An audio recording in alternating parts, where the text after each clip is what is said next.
My sister said no one would ever date me, so she cried when I got engaged before her. Growing up, Natalie was the pretty one, the charming one, the one strangers smiled at in grocery stores while I stood there holding her purse. She had this effortless way of flipping her hair and laughing that made boys stumble over their words. Meanwhile, I wore glasses that were always smudged and spent lunch periods in the library cataloging books for extra credit. By high school, the pattern was set. Natalie dated the quarterback, the student body president, the exchange student from France. I dated nobody. She'd come home from parties and find me on the couch watching documentaries about deep-sea creatures. She'd sit down next to me, not unkindly, and suggest I try a little harder with my appearance.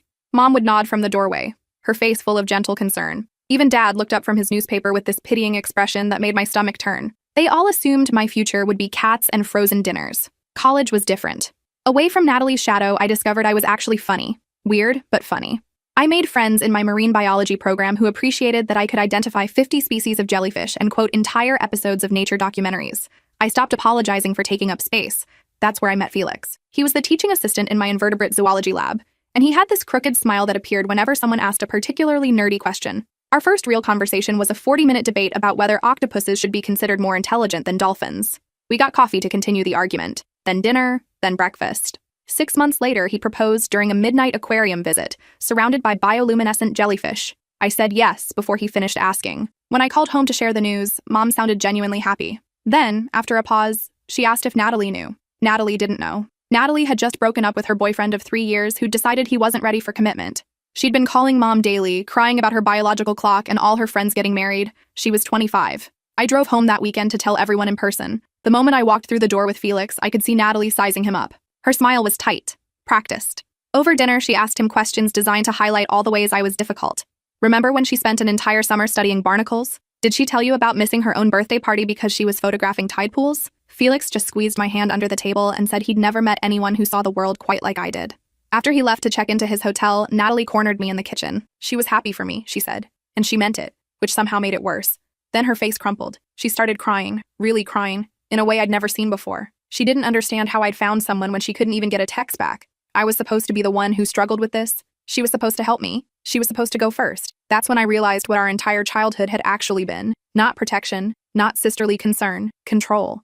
The next morning, I found Mom in Natalie's room, stroking her hair while she slept. Mom suggested I maybe postpone the engagement announcement, just for a few months, until Natalie was in a better place. Something cold settled in my chest. They wanted me to dim my joy so Natalie could shine brighter, just like always.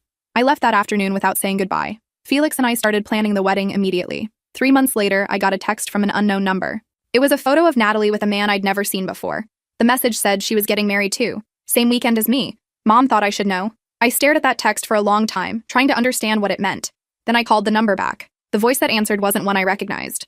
But what they told me about my sister and the man in that photo made everything make sense in the worst possible way. The woman on the phone introduced herself as Bridget. She was a wedding planner. My mother had hired her 6 weeks ago to organize Natalie's wedding, the same wedding I'd been planning for months. Same venue, same date, same time. Mom had booked the venue under my reservation, claiming there had been a mix-up with the credit card. The venue coordinator assumed it was just a name change for the same wedding. By the time Bridget realized there were 2 separate weddings scheduled, the deposits were non-refundable and the contracts had been signed by my mother as my emergency contact.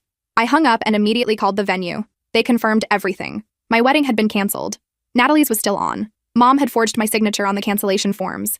Felix found me sitting on the floor of our apartment, staring at nothing. I showed him the texts, the emails I'd pulled up, the confirmation numbers that had been changed without my knowledge. He was quiet for a long time. Then he said we should drive down there and figure this out in person. We arrived at my parents' house the next morning. Dad was in the garage. He looked surprised to see me, then quickly looked away. That told me everything. He'd known. Inside, Mom was arranging flowers in the dining room, the same flowers I'd chosen for my centerpieces. She smiled when she saw me.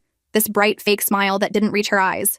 You need to fix this, I said. Call the venue. Cancel Natalie's wedding. Restore mine. Mom set down her scissors carefully. Honey, I know you're upset, but Natalie needs this more than you do. She's been struggling. This wedding will help her heal.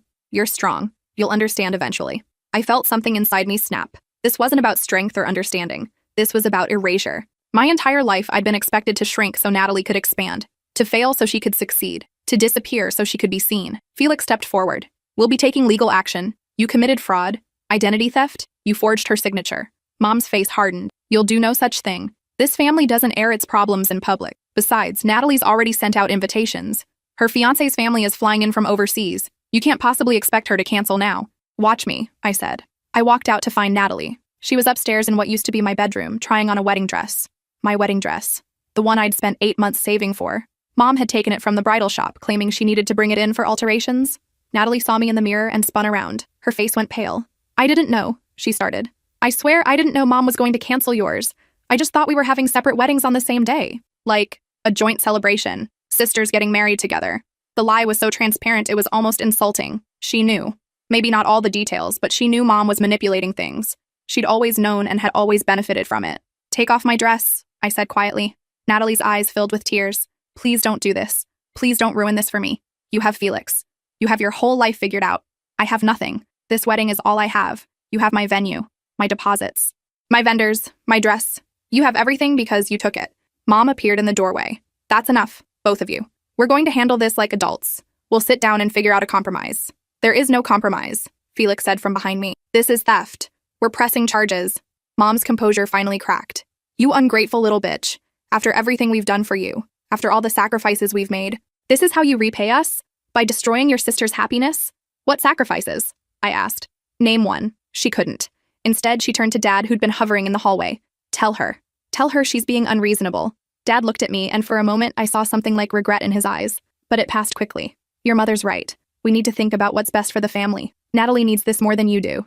That was it. The final confirmation that I would never matter as much as my sister.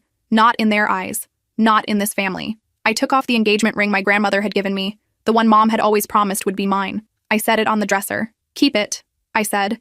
"Give it to Natalie. She can have everything else too." We left that day, and never went back. Felix and I got married 2 weeks later at the courthouse with his parents as witnesses. No big ceremony, no white dress, no family photos, just us and the commitment we were making to each other. The venue ended up keeping both deposits. Mom tried to fight it, but the contracts were ironclad.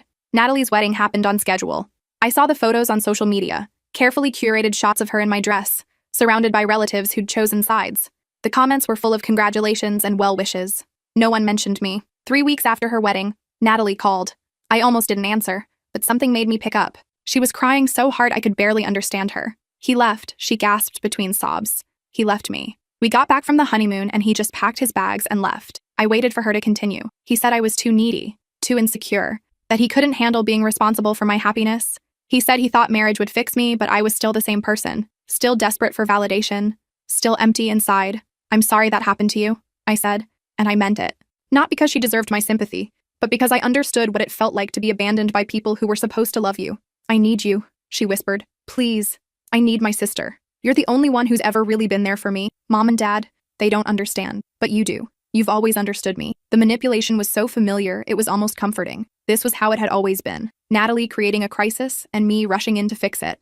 Natalie falling apart, and me holding the pieces together. Natalie needing, and me giving until there was nothing left. "No," I said. "What? I can't do this anymore. I can't be the person you use to feel better about yourself. I can't be the one you steal from and hurt and expect to come running back. I'm done. But I'm your sister. You're someone who took my wedding, who took my dress, who took every opportunity Mom and Dad gave you while I got nothing. You're someone who watched me shrink and never once told me I deserved to take up space."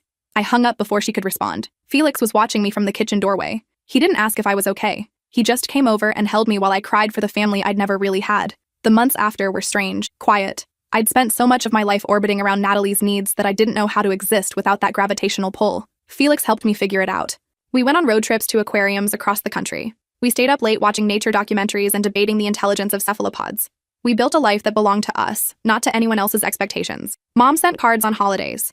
Brief, impersonal messages that never acknowledged what had happened. Dad called once asking if I'd consider coming home for Thanksgiving. I told him I'd think about it, then never called back. Natalie texted occasionally, usually late at night, usually drunk.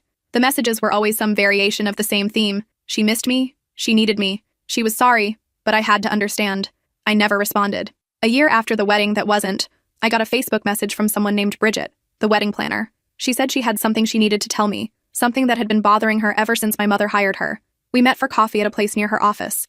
Bridget was younger than I expected, maybe 30, with kind eyes and nervous hands. She ordered a latte and fidgeted with the sleeve while we waited for our drinks. "I need you to know the whole story," she said finally, "about your sister's wedding, about what really happened." I'd thought I knew the whole story. I was wrong. Bridget explained that Mom had approached her in early February, 6 weeks before my original wedding date. She wanted to book a wedding for Natalie, same venue, same weekend, but not the same time, a different slot entirely. Later in the day, a smaller, separate ceremony. Mom paid cash for the deposit. She provided all the details, filled out all the forms, signed all the contracts, but she did it in my name. She used my credit card information, my email address, my phone number. She created a completely separate booking that would look to anyone checking like I was planning 2 weddings. Bridget hadn't thought much of it at first. Rich families did weird things sometimes. Maybe it was a morning ceremony and an evening reception. Maybe it was 2 different cultural traditions. She'd seen stranger requests. But then Mom came back 2 weeks later and canceled the first wedding, the morning slot, my actual wedding. She claimed there had been a family emergency and the bride wanted to consolidate everything into one ceremony. She forged my signature on the cancellation forms, cited the clause about emergencies, and got half the deposit refunded. Then she changed the evening wedding details, changed the bride's name from me to Natalie, changed the style, the colors, the entire aesthetic, transferred my refunded deposit to Natalie's wedding, made it look like it had always been Natalie's wedding from the start. By the time Bridget realized something was wrong, the timeline made it impossible to unravel. Mom had covered her tracks perfectly. Every document had my signature. Every email had come from my address. The venue had no way of knowing that 2 different brides were involved until I'd called that day, frantic and confused. I sat there listening to Bridget describe the systematic way my mother had stolen my wedding, and I felt nothing. Not anger, not hurt, just a vast, empty recognition that this was who Mom had always been. Someone who would commit fraud to make sure Natalie got what she wanted. I have copies of everything, Bridget said, sliding a folder across the table. The original contracts, the emails, the cancellation forms. The signatures don't match. Any forensic analyst could prove she forged them. If you wanted to press charges, you'd have a case. I stared at the folder. Inside was proof, evidence, justice, everything I'd thought I wanted. But what would it actually give me? Mom in court? Dad testifying? Natalie playing the victim on the witness stand? My entire family's dysfunction broadcast for strangers to judge? And even if I won, even if Mom was convicted, what would change? She'd still be my mother. Natalie would still be my sister. The past would still be the past. Thank you, I said, taking the folder. I appreciate you telling me. What are you going to do? I don't know yet. But I did know. I was going to leave it alone. Not because Mom deserved forgiveness or because I was taking the high road, but because pursuing this would mean staying connected to them. It would mean more phone calls, more lawyers, more years of my life consumed by their toxicity. And I was done consuming poison to prove a point. I took the folder home and showed Felix. He read through everything, his jaw getting tighter with each page. When he finished, he looked at me and asked what I wanted to do. Nothing, I said. I want to do nothing. He nodded slowly. Then let's do nothing. We burned the folder that night in our fireplace, watched Mom's carefully forged signatures curl and blacken, watched the evidence turn to ash. It felt better than any courtroom victory could have. 2 years passed. Felix and I bought a small house near the coast. I got a job at an aquarium, leading tours and teaching people about marine ecosystems. Felix finished his doctorate and started teaching at the university. We adopted a dog named Archimedes who was terrified of water, which we found endlessly ironic. We were happy. Actually, genuinely happy in a way I'd never been growing up. Then Mom called. Not texted. Called. I didn't recognize the number at first, but her voice was unmistakable. I need you to come home, she said without preamble. Your father is sick. How sick? Stage 4 pancreatic cancer. He has maybe 6 months. He wants to see you before he dies, to make things right. I felt that old familiar tug. The obligation, the guilt, the sense that I owed them something just because we shared DNA. But this time, it didn't pull me under. I'll think about it, I said.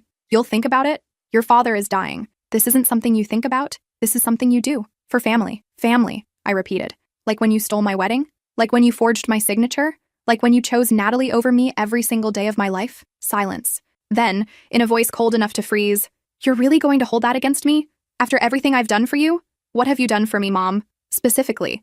Tell me one thing you've done that actually benefited me and not Natalie. She hung up. Dad called a week later. His voice was weak, raspy. I'm sorry, he said. For everything. For not standing up for you. For letting your mother do what she did. For choosing the easy path instead of the right one. I waited for him to continue. I know you don't owe me anything, he said. But I'd like to see you before I go. I'd like a chance to explain. To tell you things I should have told you years ago. There was something in his voice. Not manipulation, not guilt. Just exhaustion and regret. The sound of a man running out of time. I'll come, I said. But just me. Felix stays here. And I'm staying in a hotel. That's fair. I drove down 2 weeks later. The house looked smaller than I remembered. Shabby. The paint was peeling, the garden overgrown. It looked like no one had cared for it in years. Mom answered the door. She'd aged badly, her face lined and pinched. She looked at me like I was a stranger. Maybe I was. He's in the den, she said. 30 minutes. That's all you get. I didn't argue. I walked past her and found Dad in a hospital bed set up in the room where he used to watch football. He'd lost weight. His skin had a yellow tinge. He smiled when he saw me, this sad, broken smile that made my chest hurt. Thank you for coming, he said. I pulled up a chair. I'm here. Talk. He told me everything. How Mom had fixated on Natalie from birth, how she'd decided that Natalie was special, destined for greatness, and I was just ordinary. How every decision, every resource, every opportunity had been filtered through that lens. How he'd gone along with it because it was easier than fighting. Because Mom could be vicious when she didn't get her way. Because he was weak and selfish and scared. I knew it was wrong, he said. I watched you disappear into the background. I watched you stop asking for things. I watched you become invisible in your own family. And I did nothing. Why are you telling me this now? Because I'm dying, and I'm terrified. Terrified of what comes next. Terrified that I wasted my life enabling your mother's cruelty. Terrified that my last act on earth will be leaving you with these wounds. I don't forgive you, I said. He nodded. I didn't expect you to. I just wanted you to know the truth. That it was never your fault. That you deserved better. That I'm sorry I didn't give it to you. We sat in silence for a while. Then I asked the question I'd been carrying for years. Did you ever love me? Yes, he said immediately. God, yes, I loved you so much it hurt. But I loved my peace more. I loved not fighting with your mother more. I loved the easy life more. And I'm sorry. I'm so sorry. I stood up. Time was up anyway. I touched his hand briefly. Goodbye, Dad. Wait, he said, gripping my hand with surprising strength. One more thing. Your sister. She's worse than you think. After the wedding fell apart, she spiraled. Got into drugs. Gambling. She's in debt up to her eyeballs. She's been calling your mother at all hours, threatening to hurt herself if we don't send money. Your mother keeps paying, keeps enabling, just like she always did. Why are you telling me this? Because when I'm gone, she's going to come for you. Natalie. She's going to show up and beg and manipulate and do whatever it takes to get you to save her. And I need you to know that you can't. You can't save her. You can't fix her. You can only save yourself. I left before Mom could corner me. Drove straight back home without stopping. Felix was waiting on the porch with Archimedes. He took one look at my face and just held me. Dad died 6 weeks later. Mom called to tell me. Said there would be a funeral on Friday. Said I was expected to attend. Said it was my duty as his daughter. I didn't go. Instead, Felix and I took Archimedes to the beach. We walked for miles, watching the waves, talking about nothing. That night, we made dinner together and watched a documentary about deep-sea vents. Life going on, time moving forward, the world spinning without Dad in it. Natalie showed up 3 months later. I was at work, leading a tour through the jellyfish exhibit, when my supervisor found me. There was someone in the lobby asking for me. Family emergency. I knew it was her before I even got there. She was sitting in the waiting area, looking thin and haggard. Her hair was badly dyed, her clothes wrinkled. She looked up when she saw me and immediately started crying. I don't have anywhere else to go, she said. Mom kicked me out. I lost my apartment. I lost everything. I need help, please. You're the only family I have left. We went outside. I didn't want to have this conversation where my coworkers could hear. How much do you owe? She told me. The number was staggering. Credit cards, personal loans, gambling debts to people who weren't exactly legal. She'd been pawning Mom and Dad's belongings to make payments. Mom had finally had enough and changed the locks. I can't help you, I said. You have to. I'm your sister. You can't just let me end up on the street. Watch me. Her tears stopped immediately, just shut off like a faucet. And there it was. The real Natalie, the one who'd been hiding behind the crying and manipulation. Fine, she spat. Be that way. But don't come crying to me when you need something. When you realize you threw away your only family over some stupid grudge. It's not a grudge, it's a boundary. Learn the difference. I walked back inside and didn't look back. My supervisor asked if everything was okay. I said yes, and for the first time in my life, I actually meant it. Natalie tried calling, texting, showing up at the house. I blocked her number, filed a police report, got a restraining order. It should have felt cruel, but it just felt necessary. Like cutting away dead tissue so healthy tissue could grow. Mom sent one final letter. Said I was heartless. Said I'd abandoned my family when they needed me most. Said I'd regret this when I was old and alone with no one who loved me. I burned that letter too. But the truth was, cutting them off didn't make everything magically better. There were nights I'd wake up crying, grieving for the family I'd never had. Days when I'd see sisters shopping together and feel a sharp twist of loss. Moments when I'd catch myself reaching for my phone to call Mom before remembering that bridge was ash. Felix was patient through all of it. He never told me I'd made the wrong choice or that I should give them another chance. He just held space for my grief and reminded me that mourning something you never had was valid too. I started therapy 6 months after Dad died. My therapist was a woman named Dr. Harrington, who specialized in family estrangement. She had this way of looking at me that made it clear she understood. She'd been through something similar, I later learned. Her own family had been toxic in different ways. Tell me about the earliest memory you have of feeling less than, she said during our first session. I thought about it. There were so many moments to choose from, but one stood out.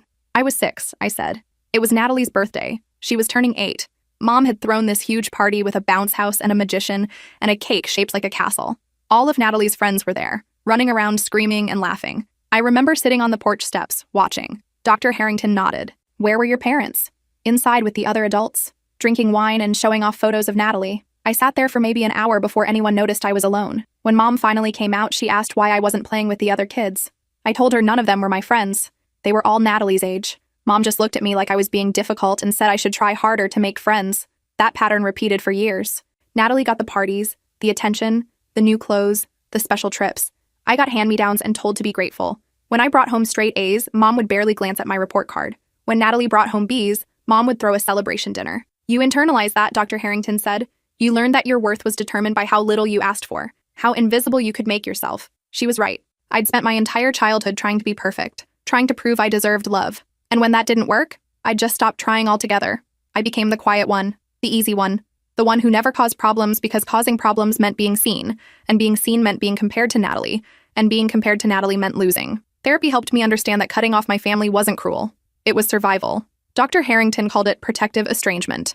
The kind of boundary you set when staying connected means losing yourself. But understanding it intellectually didn't make it easier emotionally. There were still holidays where I felt the absence like a physical ache. Still moments when I'd accomplish something and instinctively want to call my parents before remembering they'd never really celebrated my accomplishments anyway. Felix's family tried to fill the gap. His mom, Diane, was warm and welcoming. She baked cookies for no reason and called just to chat. His dad, Paul, taught me how to fix things around the house and never made me feel stupid for not knowing. His sister, Violet, became the sister I'd always wanted. The one who celebrated my victories and supported my choices, but they weren't my family, not by blood. And as kind as they were, there were moments when I felt like an outsider. Moments when I'd watch them joke and tease each other with this easy familiarity and realize I'd never have that. I'd never have that history, that shorthand, that sense of belonging that came from growing up together. 3 years after Dad died, I got a call from a number I didn't recognize. I almost didn't answer, but something made me pick up. It was Mom's lawyer. She'd had a stroke. She was in the ICU, partially paralyzed, unable to speak. Natalie was her emergency contact, but Natalie couldn't be reached. The hospital needed someone to make medical decisions. I should have said no, should have told the lawyer to keep trying Natalie, should have hung up and gone back to my life. But old habits die hard. Old obligations have deep roots. I drove to the hospital. Mom was in room 412, hooked up to machines that beeped and hummed. She looked small in the bed, fragile. Nothing like the woman who'd stolen my wedding and called me ungrateful. The doctor explained the situation. Hemorrhagic stroke, significant brain damage. They'd stopped the bleeding, but the prognosis wasn't good. She might recover some function. She might not. They needed authorization for treatments, for potential surgery, for long-term care planning. I stood there looking at the woman who'd spent my entire life telling me I wasn't enough, and I felt nothing. No anger, no sadness. No relief that karma had finally caught up with her. Just emptiness. Where's Natalie? I asked. No one knows. The doctor said. She's not answering her phone. The address on file is no longer valid. You're listed as the secondary emergency contact. From years ago. Before I cut them off. Before everything fell apart. I signed the papers the doctor needed. Authorized the treatments. Made the decisions about her care. Then I told the social worker to find Natalie and transfer all medical decision-making to her. I wasn't Mom's daughter anymore. Not in any way that mattered. I didn't visit again. Didn't call for updates. Didn't check on her progress. I'd done what needed to be done, and that was enough. Natalie finally surfaced 2 weeks later. She showed up at the aquarium again, looking worse than before. She'd gained weight, her face puffy and swollen. She was wearing clothes that didn't fit right and smelled like cigarettes. Mom's dying, she said without preamble. They're saying she might not make it. We need to talk about what happens next. What happens next is you handle it, I said. I'm not involved. She left me everything. The house, the savings, everything. But she put conditions on it. Said I could only inherit if you signed off. Said she wanted us to reconcile before she died. Of course she did. One final manipulation from beyond the hospital bed. I'm not signing anything, I said. Then we both get nothing. It all goes to charity. The house gets sold. Everything she worked for, gone. Good. Natalie's face twisted. You're unbelievable. You're really going to let her die alone out of spite? I'm not letting her die alone. You're there. That should be enough. Unless it's not about Mom at all. Unless this is about you wanting the inheritance and needing me to make it happen. She didn't deny it. She just stood there, her eyes hard and cold, and I saw clearly what I'd always known deep down. Natalie had never loved me. She'd loved what I could do for her, the support I provided, the space I created by making myself small, the way I absorbed Mom's cruelty so there was less of it left over for her. You're on your own, I said. Figure it out. This time when I walked away, I didn't feel guilty. I felt free. Mom died 3 weeks later. I didn't go to the funeral, didn't send flowers, didn't reach out to Natalie. I just let it be over. The house did go to charity. The savings too. Natalie contested the will, claiming Mom wasn't in her right mind when she'd added the reconciliation clause. She lost. The judge ruled that Mom had been clear and competent when she'd made her wishes known. If Natalie wanted the inheritance, she should have tried harder to repair the relationship while Mom was alive. I heard about all this through Paul, Felix's dad, who still kept in touch with some people from my hometown. He'd tell me updates sometimes, usually when he thought I should know. I'd listen and nod and feel nothing. Natalie tried one last time. She sent a letter, handwritten, 6 pages long. She told me I'd ruined her life, that everything that went wrong was my fault, that if I'd just been there, just supported her, just loved her the way a sister was supposed to, things would have been different.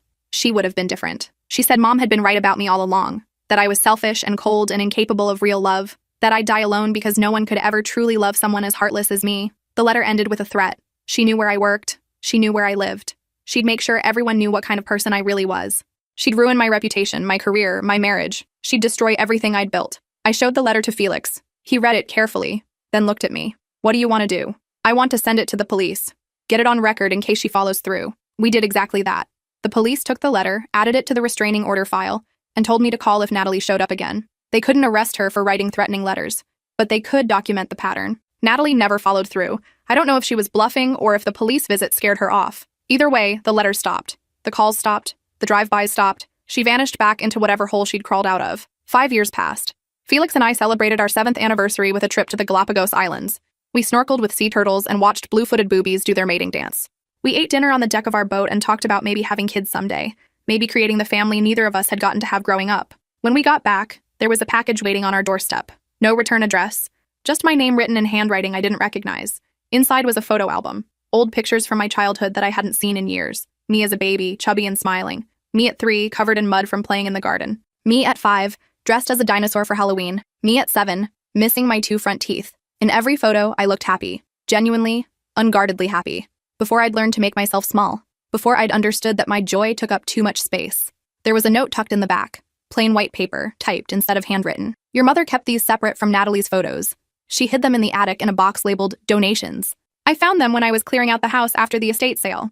I thought you should have them. You deserved better than what they gave you. Bridget. I sat on the floor of our living room with that photo album in my lap and cried. Not for what I'd lost, but for that little girl in the pictures who'd had no idea what was coming, who'd believed her family loved her, who'd thought she mattered. Felix sat down next to me and looked through the photos. That's you, he said, pointing to a picture of me at 4, holding a starfish at the beach. That's the person I fell in love with. That joy, that curiosity, that complete, unfiltered wonder at the world. I looked at the photo. I barely remembered that day at the beach, but I remembered the feeling, the excitement, the certainty that the world was full of amazing things, and I was allowed to be amazed by them. Somewhere along the way, I'd lost that. Natalie and Mom and Dad had taken it from me piece by piece. They'd taught me that my wonder was annoying, that my questions were tiresome, that my presence was something to be tolerated, not celebrated. But here, in this house with Felix and Archimedes, and a life I'd built from scratch, I was getting it back. Slowly, imperfectly, but getting it back. I put the photo album on our bookshelf next to our wedding pictures, a reminder of who I'd been, who I still was underneath all the years of being told I wasn't enough. A few months later, I got a Facebook message from someone named Violet Hargrove. She said she was Natalie's former therapist, and she had something important to tell me. Normally, I would have ignored it, but something about the message felt different, urgent. We met at a coffee shop downtown. Violet was older than I expected, maybe 60, with gray hair and kind eyes. She ordered tea and got straight to the point. I can't share details from my sessions with Natalie, she said. That's confidential, but I can tell you that she stopped coming to therapy 6 months ago. And before she stopped, she said some things that concerned me, things that made me worry about your safety. What kind of things? Violet paused, choosing her words carefully. She was fixated on you, on the idea that you'd stolen her life, that everything would have been different if you just stayed in your place. She talked about wanting to make you pay, to make you understand what you'd put her through. Did she threaten me specifically? Not directly, but the intensity of her feelings, the way she talked about you, it raised red flags. I encouraged her to continue therapy, to work through these feelings in a healthy way. Instead, she stopped coming, and I've been worried ever since. Why are you telling me this now? Because I saw her yesterday. She was sitting in a car outside your aquarium, just sitting there, watching. When I approached her, she drove away, but the look on her face, it scared me. I felt cold. After years of silence, Natalie was back, and this time she wasn't just sending letters or making threats. She was watching, planning, waiting. I called the police as soon as I got home. They sent an officer to take a report, but there wasn't much they could do. Sitting in a car in a public parking lot wasn't illegal. The restraining order meant she couldn't approach me directly, but it didn't stop her from being in the same general area. Felix wanted to hire private security. I told him that was excessive, but I started paying more attention to my surroundings, checking the parking lot before I left work, varying my route home, locking doors and windows even during the day. A week later, I found a note on my car. Same handwriting as before, same block letters. It said, "You were supposed to take care of me." I took it to the police. They added it to the file, told me to keep documenting everything, told me to be careful, as if Natalie was some stranger I could simply avoid, as if she didn't know every detail of my routine, my life, my vulnerabilities. That night, I couldn't sleep. I kept replaying Dad's warning in my head. When I'm gone, she's going to come for you. She's going to show up and beg and manipulate and do whatever it takes to get you to save her. He'd been right about the begging and manipulating, but he'd been wrong about the ultimate goal. Natalie wasn't coming for help. She was coming for revenge. 2 days later, I came home to find our back door jimmied open. Nothing was taken. Nothing was obviously disturbed, but someone had been inside our house. Someone had walked through our rooms, touched our things, invaded our space. The police came, dusted for prints, found nothing useful, asked if we had any enemies, any recent conflicts. I told them about Natalie, about the wedding, the estrangement, the threats. I showed them the file I'd been building, the restraining order, the threatening letter, the note on my car, Violet's statement about seeing Natalie watching the aquarium. They said they'd look into it, said they'd try to locate Natalie and question her, said I should consider installing cameras, changing the locks, maybe staying somewhere else for a while. We did all of it. Cameras went up that weekend. New locks on every door. Felix took time off work to be home with me. His dad brought over a dog he'd been training, a German shepherd named Apollo, who was gentle with us but intimidating to strangers. I felt like I was living in a prison, trapped by the fear of what Natalie might do next. Then, nothing. No more notes, no more break-ins, no more sightings. Just silence stretching out for weeks, then months. The police couldn't find her. Her last known address was a motel 6 hours away, but she'd checked out weeks earlier. No one knew where she'd gone. The waiting was worse than anything else, worse than the threats, worse than knowing she was watching, because at least then I knew where she was, what she was doing. This silence felt like the calm before a catastrophe. 6 months passed. Felix and I started to relax, started to believe maybe Natalie had given up. Maybe she'd moved on. Maybe she'd found someone else to blame for her miserable life. Then I got a call from the police. They'd found Natalie. She'd overdosed in a gas station bathroom 3 states away. She was alive, but barely. She was asking for me. I should have said no. Should have let her die or survive on her own terms. Should have protected myself from whatever final manipulation she had planned. But I went. Not because I owed her anything. Not because I thought it would change anything. But because I needed to see it end. I needed to close this chapter once and for all. The hospital was small, understaffed. Natalie was in a room at the end of a long hallway. She looked awful. Skin yellow, eyes sunken, body emaciated. Whatever she'd been using, it had destroyed her. She opened her eyes when I walked in, smiled this terrible, broken smile. "You came?" she whispered. "I came," I said. She started crying, weak, pathetic tears that didn't move me at all. "I'm sorry," she said. "For everything. For the wedding. For Mom. For all of it. I was so jealous of you. You were always so smart. So capable. I couldn't handle it. So I made you small. Made you less. Because if you were less, then maybe I could be more." I sat down in the chair next to her bed. This was the confession I'd wanted my entire life. The admission that I'd been wronged, that I deserved better, that it had never been my fault. But hearing it didn't feel the way I thought it would. It didn't heal anything. Didn't fix anything. It was just words from someone who'd already taken so much from me. "Do you accept my apology?" she asked. "No," I said. Her face crumpled. "But I'm dying. You have to forgive me. You have to let me go in peace." "I don't have to do anything," I said. "You made choices. You stole from me. You threatened me. You broke into my home. And now you're facing the consequences of those choices. My forgiveness won't change that. Please," she begged. "I need this. I need to know that you don't hate me." "I don't hate you," I said. And that was true. Hate required energy, emotion, investment. I had none of those things left for Natalie. I just felt tired. I stood up to leave. "Wait," she said. "There's something I need to tell you. Something you need to know." "What?" "Mom hated you too. Not just preferred me. Actually hated you. From the day you were born. You weren't supposed to exist. She tried to miscarry, took pills, fell down the stairs on purpose.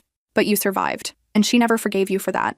I stood there, frozen. "Dad told me before he died." Natalie continued. "Made me promise not to tell you. But I don't care anymore. You should know the truth. You should know that none of it was your fault. You couldn't have been good enough because she didn't want you to exist at all." I walked out of that hospital room and didn't look back. Drove home in silence. Walked past Felix without explaining. Went straight to our bedroom and locked the door. I spent the night processing what Natalie had told me. Part of me wanted to dismiss it as a final manipulation, a last attempt to hurt me. But deep down, I knew it was true. It explained everything. Mom's coldness, her favoritism, the way she'd looked at me sometimes like I was an inconvenience she couldn't get rid of. She hadn't just preferred Natalie. She'd actively resented my existence. The next morning, Felix found me sitting on the floor of our bedroom, surrounded by the photos Bridget had sent, looking at that little girl who'd been unwanted from the very beginning. He sat down next to me. "Tell me what you need," he said. "I need to let it go," I said. "All of it. The anger, the hurt, the hope that someday they'd realize what they did to me. I need to accept that they never will. That Mom went to her grave resenting me and Natalie will probably do the same. And I need to be okay with that. Can you be okay with that?" I have to be, because holding on to it is killing me. Natalie died 2 days later. The hospital called to tell me, asked if I wanted to claim the body, make funeral arrangements. I said no. Let the state handle it. I was done being responsible for my family's messes. There was no funeral, no memorial, No gathering of relatives to mourn her passing. She'd burned every bridge, alienated everyone who'd ever tried to help her. In the end, she died exactly the way she'd lived, alone and desperate and blaming everyone but herself. I thought her death would bring closure, some sense of finality, but it didn't. It just left me with questions I'd never get answers to, about why Mom had hated me so much, about what I could have done differently, about whether I was really as okay as I pretended to be. Therapy helped. Dr. Harrington reminded me that closure was a myth, that healing wasn't about getting answers or resolution. It was about learning to live with uncertainty, about building a life that mattered despite the wounds you carried. So that's what I did. Felix and I had our first child 2 years after Natalie died, a daughter we named Aurora. She had my eyes and Felix's smile and this laugh that sounded like sunshine. When I held her for the first time, I made a promise. She would never doubt that she was wanted. She would never feel like she had to earn love. She would know, always, that she mattered. Being a parent terrified me. I didn't have a model for what good parenting looked like. But Felix's parents helped. They showed me that love could be unconditional, that children deserved patience and kindness and the space to be themselves. Aurora is 5 now. She's obsessed with insects and collects beetles in jars. She asks 1,000 questions a day and cries when flowers die. She's loud and messy and takes up exactly as much space as she needs. Sometimes I watch her playing and I think about that little girl in the photos, the one I used to be, and I realize that I'm raising her. Not Aurora, but myself. I'm giving my daughter the childhood I never got. And somehow that's healing the wounds I thought would never close. People ask sometimes if I regret cutting off my family, if I wish things had been different. The answer is complicated. I regret that they were the kind of people I needed to cut off. I regret that I didn't have parents who celebrated me or a sister who truly loved me. I regret the years I spent thinking I was the problem, that if I could just be better or quieter or more like Natalie, they'd finally see my worth. But I don't regret the choice I made to walk away. That choice saved my life. It gave me the space to become the person I was always meant to be. It let me build a family with Felix and Aurora and Archimedes and Apollo, a family where love doesn't have conditions, where no one has to shrink to make room for someone else. My sister said no one would ever date me. She was wrong about a lot of things, but especially about that. I didn't just date someone. I married him, built a life with him, created a family with him, and I did it all without her, without them, without anyone who told me I wasn't enough. Sometimes that's the most powerful revenge. Not hurting the people who hurt you, but living well despite them. Building something beautiful from the ashes of what they destroyed. Proving, if only to yourself, that you were always worth more than they said you were. That's my story. Not a fairy tale with a neat ending. Not a revenge fantasy where karma strikes dramatically. Just the messy, complicated truth of learning to love yourself after spending a lifetime being told you shouldn't. My sister said no one would ever date me, but I found someone who sees me, really sees me, who loves me not despite my weirdness but because of it, who thinks my jellyfish obsession is endearing and my random marine biology facts are charming, who built a life with me that has nothing to do with the family I came from and everything to do with the family we chose to create. And that, more than anything else, is the happy ending I never knew I needed.